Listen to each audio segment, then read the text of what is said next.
Thank you everyone for taking the time to tune in today. Today's episode of the Topping Show is proudly sponsored by Topping Technologies.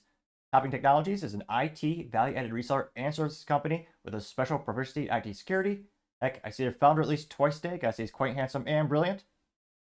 He's me, you see, that's the joke. If you're an IT leader or a business owner, you can reach out to the team at sales@toppingtechnologies.com.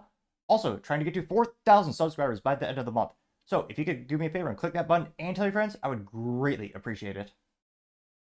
Now, going over to the business part of the podcast, you have Boeing's new CEO hitting the runway, not too shabby. Well, granted, that being said, the bar has been set quite low due to the myriad of business ineptitudes of Boeing with their airplanes falling like most stocks lately, like CrowdStrike. Huh, as a finance pun, though not financial advice. Now, this comes to us thanks to one of the OG search engines, Yahoo, which I'm pretty sure I account for 88% of their internet traffic these days. I'm maybe only slightly exaggerating, but nevertheless, this is also from CNN. They say, quote, Boeing's new CEO is already making an overdue change on his first day of the job. I'll get rid of the boring text for you so you can see one of their. And again, they do some marvelous engineering, one of the best defense contractors in the industry. Also, fascinatingly enough, every defense contractor these days, again, not financial advice, their stocks are going up like a rocket.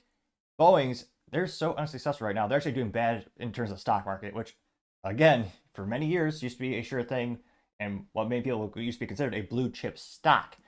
Nowadays, not so much, not at all, actually. Now they say, looks like the new CEO, Kelly Ortbergs, says he's already winning praise for the new work location, that he has decided to work out the Boeing's Seattle offices, which had been home to the company's headquarters for the first 85 years before it moved to its corporate headquarters to Chicago in 2001, which kind of shows the priority of the company to move to Chicago, which I don't know who would do that to begin with, because, again, Chicago, the crime capital of the planet, and high taxes. And, well, high taxes for businesses, for people, for gasoline, for everything. But kind of showed the many people kind of theorized maybe they're going there to be, more of a financial based company, close to, there's a lot of finance, a lot of Wall Street investors who are also in Chicago, a lot of investments firms, et cetera, et cetera. But it was always kind of weird, like, wait a minute, you put your headquarters in Chicago when a majority of your planes, I mean, they're not made there. A lot of them are made in Washington. So why would you go there again? Which, I mean, I don't know how the CEO was ousted right there. Going to, I partially digress. It's just Chicago, really? Now, they say, quote, the new CEO sent a memo to staff that he decided to work 2,300 miles from the company's current corporate offices in Arlington, Virginia, which, let's be honest, that makes sense because, government contracts. He said to help restore the company's trust in commercial aircraft business. He says, quote, because what we do is complex, I firmly believe that we need to get closer to the production lines and development programs across the company. I plan to be based in Seattle so that I can be close to the commercial airline program, which makes sense. Again, there are a lot of international companies who went to do a similar thing, very similar tractor manufacturers, let's say, and big construction heavy equipment manufacturers. Many of them had similar instances when they decided years ago to try outsourcing more operations to India, which, historically speaking, is one of the most successful ways to outsource many operations of the business. But when it comes to manufacturing and you're making it here, that also increases a lot of variables for miscommunication, delays. Now, he says, quote, he'd be on the factory floor in Renton, Washington, where the company makes their troubled 737 MAX line of airplanes.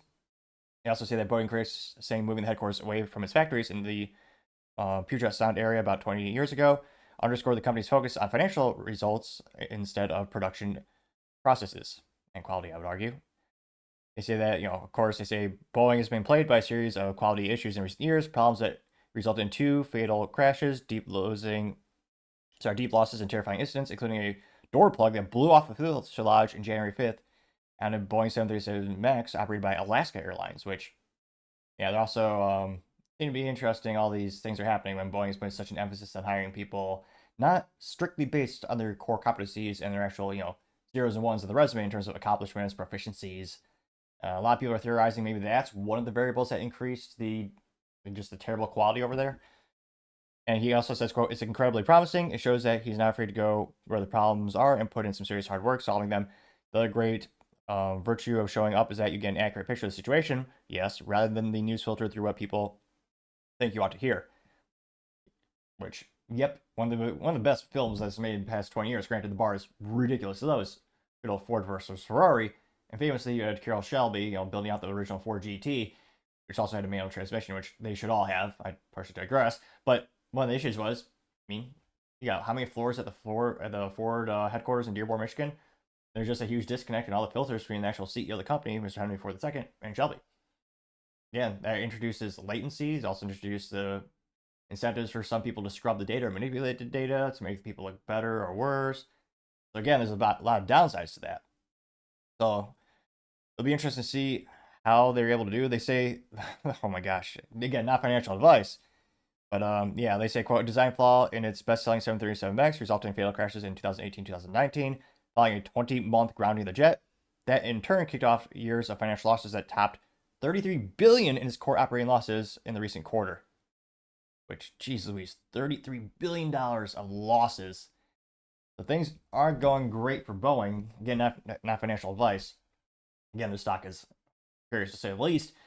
And it'll be interesting to see, really will be interesting to see how much this really is able to turn the company around. I mean, America loves a good comeback story. And I mean, most big companies, they've had their turnaround plans. I mean, Starbucks had, well, thanks to the founder of the company, Howard Schultz, he turned the company around twice when they were failing. Very similar. He had decreased quality control because there's less people looking into it, less people actually examining the results. And their focus just wasn't on the quality anymore, and it shifted. And I think, again, not financial advice, I think, I mean, they'll always be around. I should say there's a high propensity Boeing will always be around, thanks to the government contracts and defense contracts, because, again, they make a fascinating marvels of engineering from a defense industry perspective. So that's going to keep them afloat, pun not really intended, or in air, probably a better apt metaphor. But with commercial, they've lost a lot of sales, a lot of confidence. A lot of the airlines are pivoting to other options, which, again, Airbus is a huge competitor, and those other options are growing. So let me know in the comments. Do you think Boeing will make a big comeback and they'll increase the quality control to the point where it's actually safe vessels again? Let me know in the comments. As always, be fascinating to hear what you have to say. Thank you, everyone, for taking the time to tune in. Again, try to get to 4,000 subscribers by the end of the month. So if you could click that button, I really appreciate it. Also, leave me a thumbs up or thumbs down or comment. It's a great way to give me some additional feedback, letting me know how I can make the show better and better. Lastly, don't forget to take the time to tell your family, tell your friends, tell your coworkers, heck, tell your enemies, tell anyone and everyone. Just stay safe, fight the good fight.